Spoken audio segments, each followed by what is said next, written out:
I am increasingly coming to the conclusion and finding evidence and proof for the fact that Kabbalah is essentially the old Canaanite religion, and that the Old Testament was the religion of the priest class in the temple.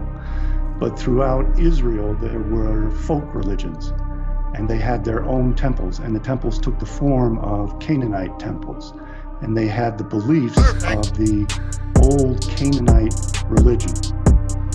Now, this belief that there is to be a sacrifice at the temple of 2 goats, which is stated in Leviticus, I believe chapter 16, and it is discussed in the Babylonian Talmud, I believe in the tractate Yoma. And in that old practice that they had in the temple, they would find 2 goats which were identical.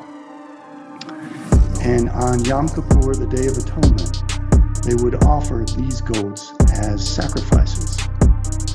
And one of the goats would be chosen to be sacrificed to Azazel, Satan, Samael, in the wilderness.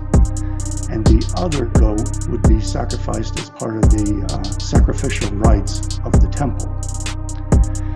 And those 2 goats represent Esau and Jacob, the twin sons of Isaac.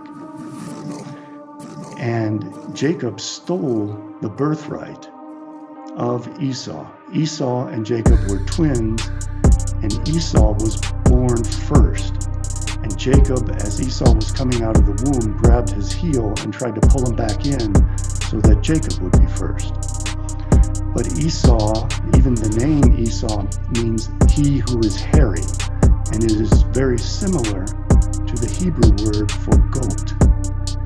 And the Jews believe that Esau is literally a goat, and not only a goat, but a sacrificial goat.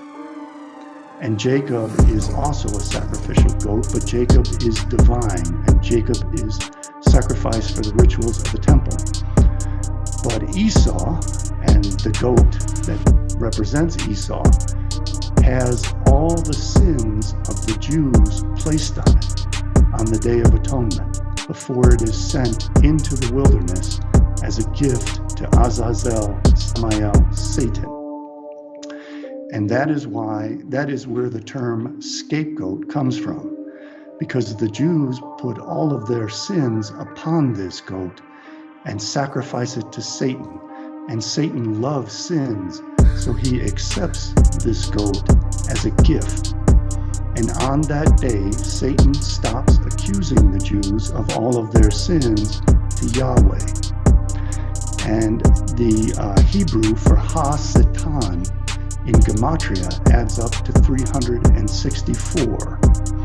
And in Kabbalah, they explain that that is so that on the 365th day of the year, the Day of Atonement, Yom Kippur, Satan, ha-satan, stops accusing the Jews of their crimes and instead puts the burden for the entire year's sins onto Gentiles.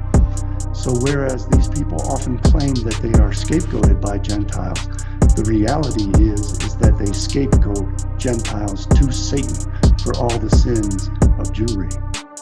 Esau is a sacrificial animal, literally the sacrificial scapegoat, and not only that, but Esau is scapegoated to Satan. So we can view the world wars and all of the wars which have been instigated, orchestrated, directed, and carried forth by this same group as being manifestations of human sacrifices to Satan.